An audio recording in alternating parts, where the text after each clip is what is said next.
Have you ever stopped to wonder if certain habits might be pushing people away, but no one feels comfortable telling you? As we age, we often settle into routines. Some of them bring comfort, even wisdom, but others slowly become blind spots. We think we're just being ourselves, but the truth is, people around us notice. They feel the shift, even if they never speak it aloud. In this video, we'll uncover 12 habits in later life that might be silently damaging your relationships, not in how you look, but in how you're perceived and felt by others. These aren't criticisms to make you feel ashamed. They're quiet truths meant to gently hold a mirror up to your daily life and ask, is this still serving me, or has it started keeping people at a distance? The good news? Most of these behaviors are entirely fixable, and simply becoming aware of them can help you move forward with more clarity, connection, and dignity. So, stay with me to the end.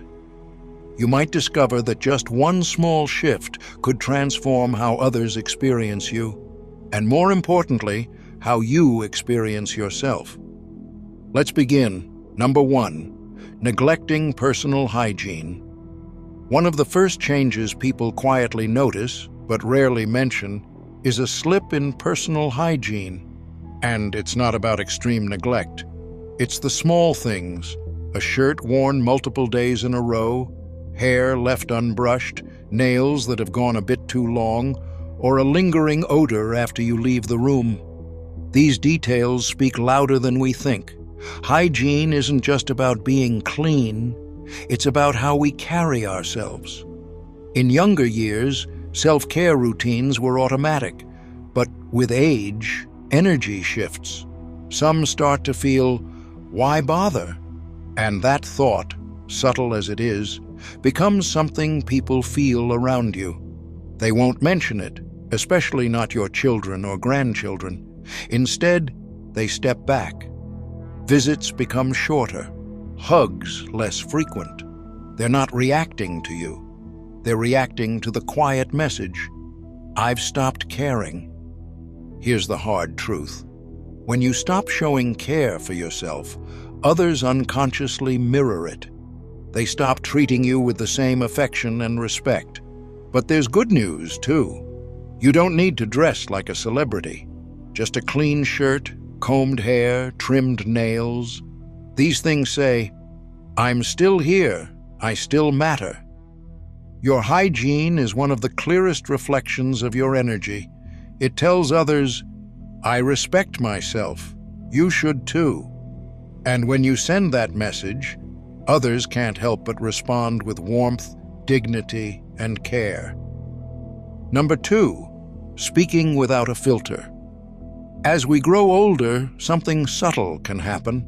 That internal voice that once whispered, maybe don't say that, starts to quiet down or disappears completely. Suddenly, thoughts come out unfiltered, and we begin calling it honesty. Maybe you've said, I'm just telling it like it is, or people these days are too sensitive. But here's what others might be feeling. Not respected, but stung. Not closer to you, but pushed away. There's a fine line between truth and tact.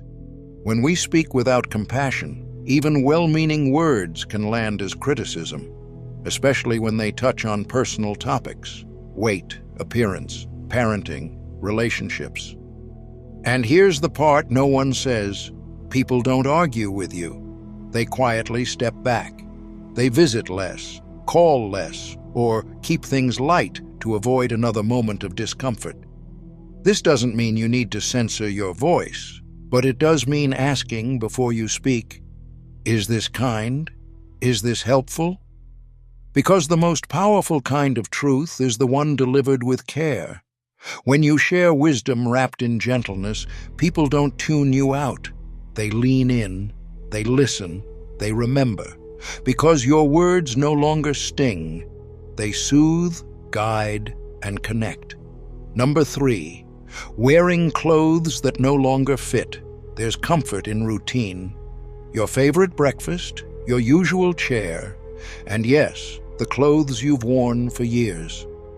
But over time, what once felt familiar can quietly turn into something else, a signal that you've stopped seeing yourself clearly. Baggy pants that sag, shirts that cling in the wrong places, shoes that have lost their shape. They might not seem important, but they speak louder than you think. You may not notice, but others do. They see someone who has let go a little, not just of fashion, but of self-respect. This isn't about dressing trendy or looking younger. It's about honoring who you are today, your shape, your coloring, your energy in this stage of life. The truth? When you dress with quiet dignity, people respond with subtle reverence. They don't compliment your shirt, they compliment your presence. A well-fitted shirt, a fresh pair of jeans, colors that light up your eyes. These are small things that whisper something big. I'm still here. I still care. Because the world sees you before it hears you, and even in old age, that first impression still matters. Number 4, dismissing new technology. There's a quiet message that gets sent every time you say, "I'm too old for this," or "I don't need to learn all that tech stuff."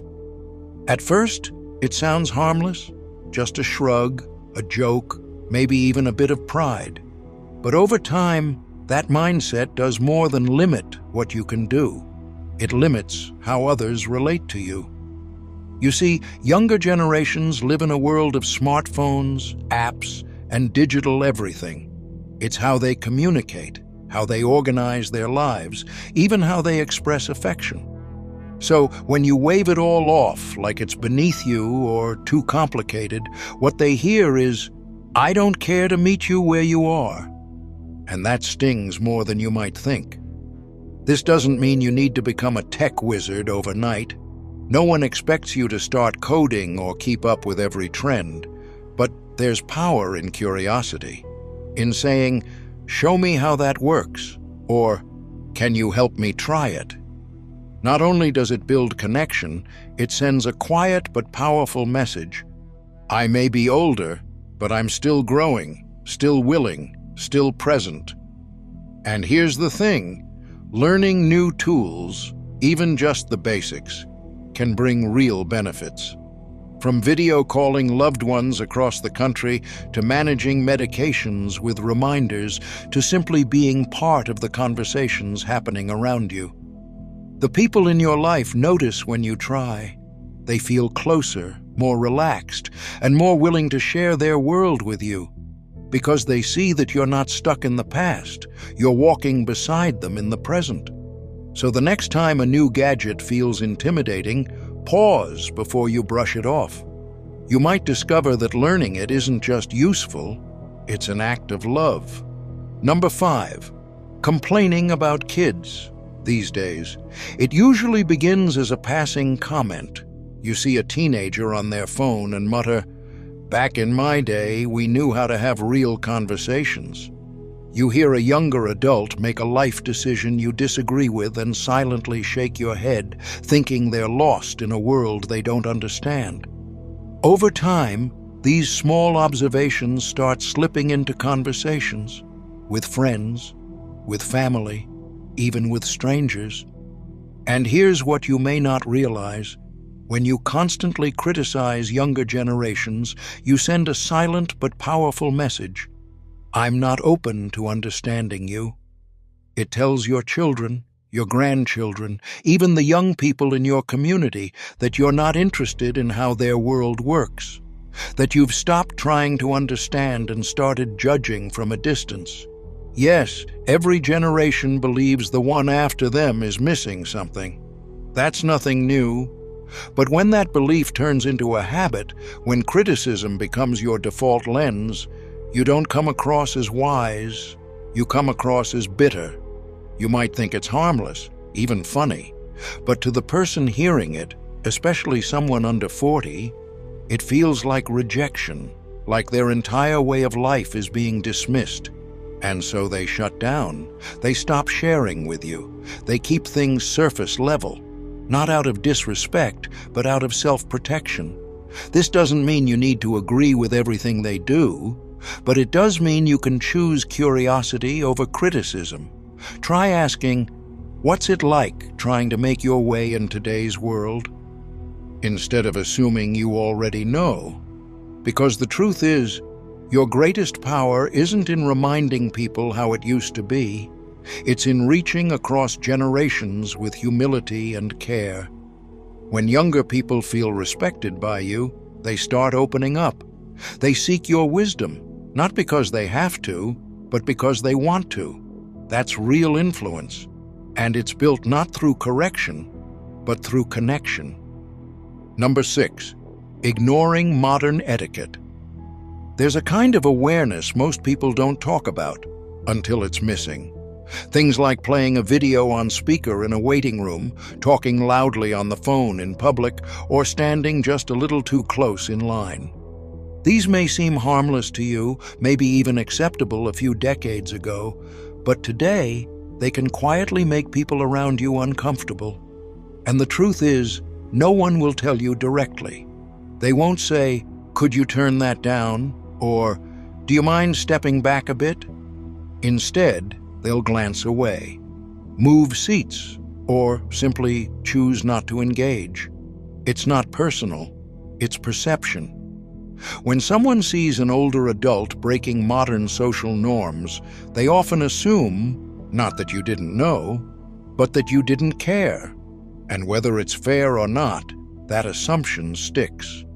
But here's the good news. This is one of the easiest habits to fix.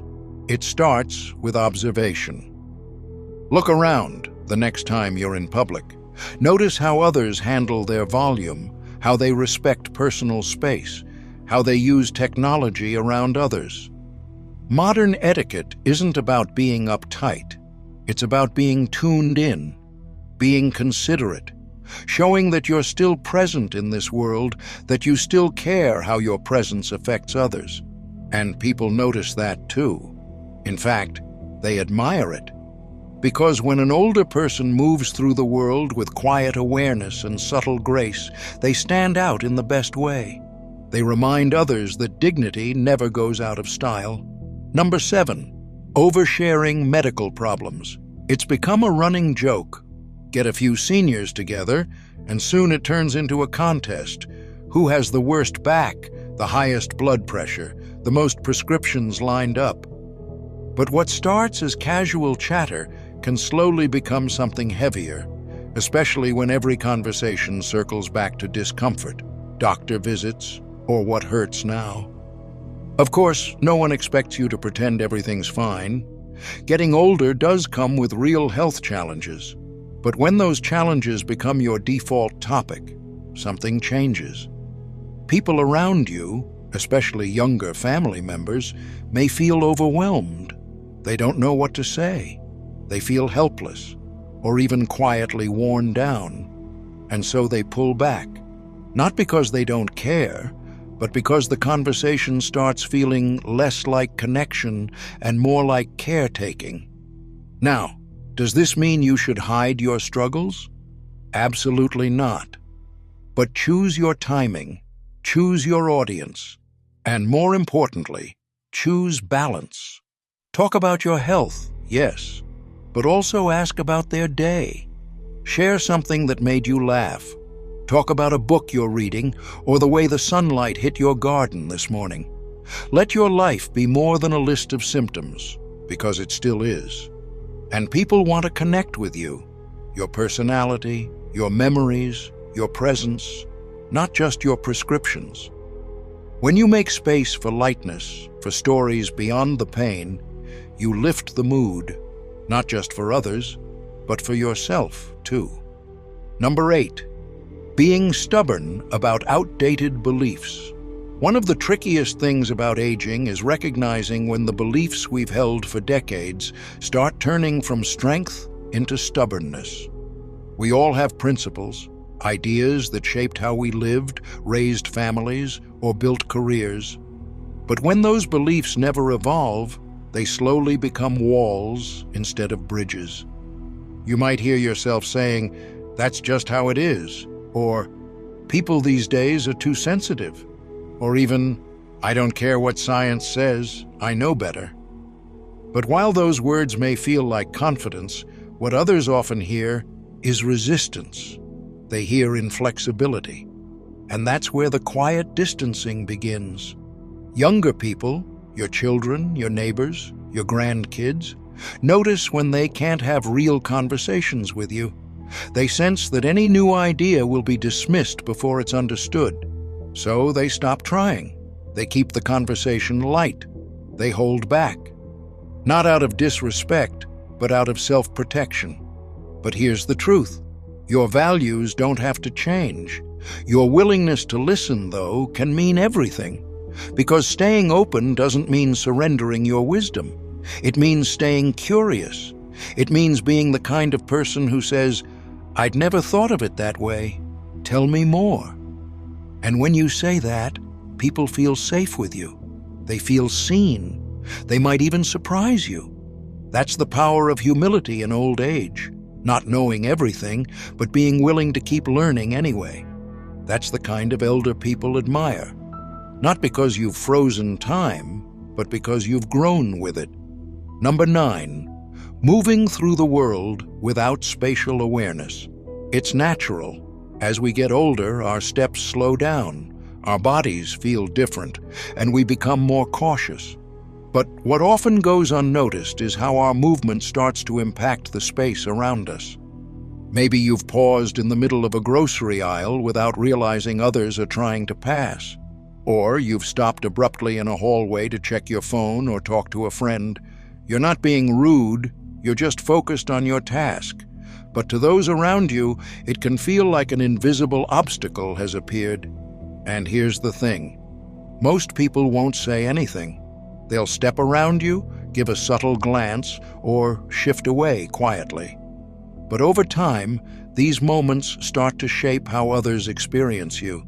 They may begin to see you as someone they have to manage in public places. And when that happens, they stop inviting you on outings. Not because they don't care about you, but because navigating the world with you feels a little more difficult. But there's good news. This isn't about moving fast, it's about moving mindfully. It's about noticing how much space you're taking up and adjusting just a little, keeping your cart to one side, staying aware of foot traffic, or stepping aside to finish a conversation. Small changes like these send a quiet message. I see you. I'm still aware of how I affect others. And in a world that often feels rushed and disconnected, that kind of graceful awareness doesn't just make you easier to be around, it makes you deeply respected. Number 10, joking in ways that haven't aged well. A warm sense of humor is one of the most beautiful gifts to carry into older age. It breaks tension, builds connection, and reminds others not to take life too seriously. But some jokes, the ones that once got laughs decades ago, don't land the same way anymore. You might not even notice. A quick tease, a sarcastic remark, a comment based on old stereotypes. Maybe you say, "I'm just having fun," or "People are too sensitive these days." But the truth is, the world has changed.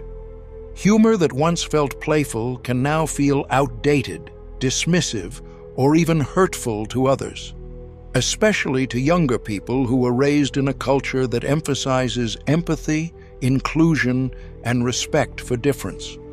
They won't always say something. They might just offer a polite smile, then quietly pull back.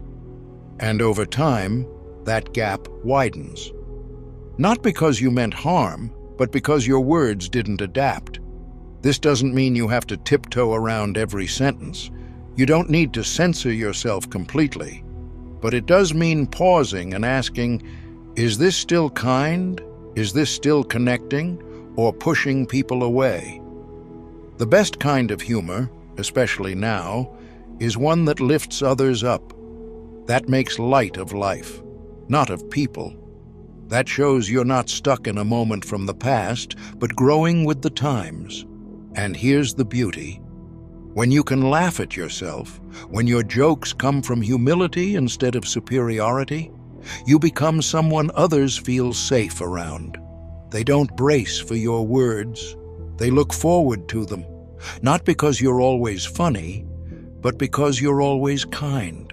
Number 11, pretending to be helpless when you're not. There's no denying it. Getting older brings real physical challenges. Some tasks take longer, some days feel heavier, and sometimes you truly need help. But there's a fine line between asking for help when it's needed and defaulting to helplessness out of habit. You might hear yourself say, "Oh, I can't do that," or "I'll just mess it up. Can you do it for me?" Not because you truly can't, but because it feels easier to let someone else step in.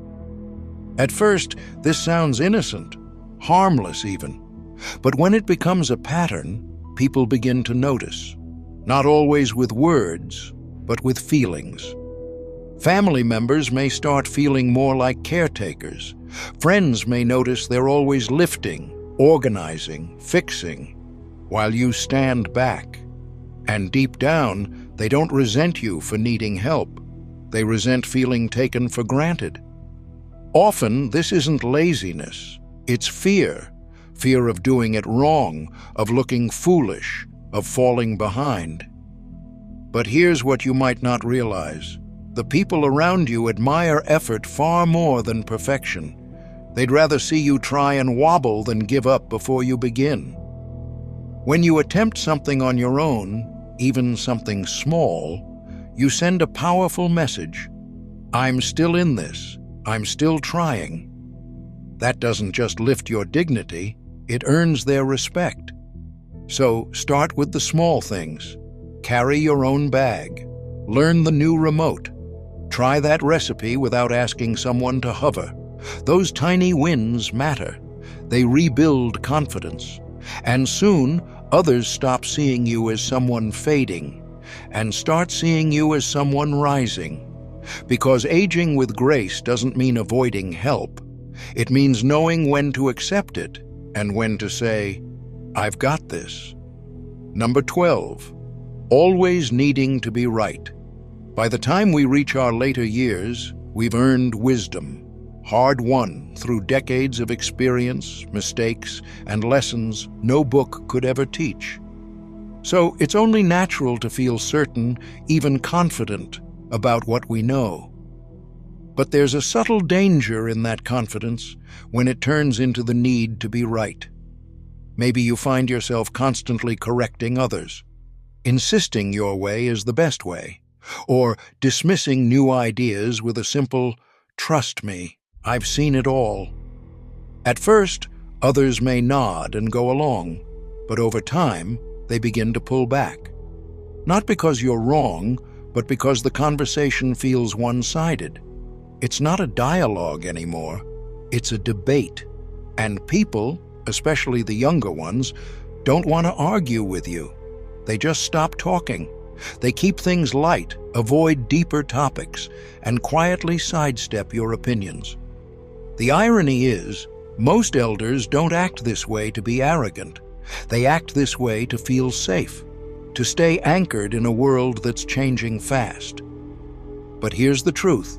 Your wisdom doesn't come from having all the answers. It comes from knowing how to listen and being humble enough to say, "I might learn something here."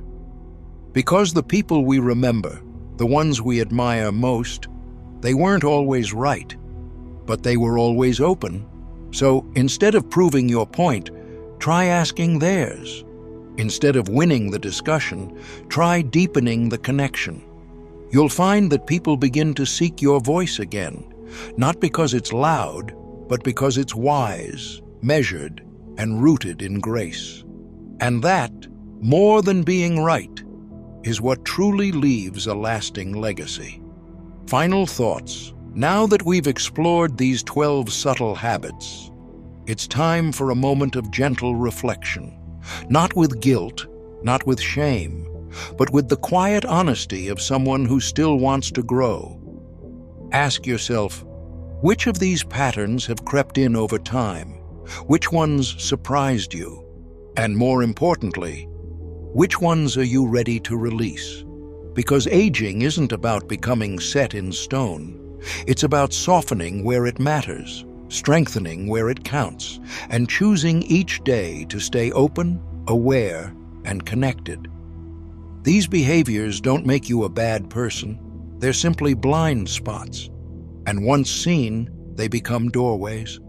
Doorways to deeper respect, to richer relationships, to a legacy built not just on years lived, but on how you made people feel. You still have the power to move through this world with presence, with intention, and with the kind of grace that doesn't age. It deepens. So take these insights not as a checklist, but as gentle companions on your journey. And remember, it's the small things, how you speak, how you listen, how you carry yourself, that shape the way others experience you, and more importantly, how you experience your place in the world. If something resonated today, share it in the comments below. Tell us what you'll do differently, or what you've already changed. We'd love to hear from you. Reading your stories gives us great motivation and encouragement. If you found this video helpful, please like, subscribe, and share. Your support helps us continue creating good content to inform and inspire you. Thank you for watching, and we look forward to seeing you in the next video.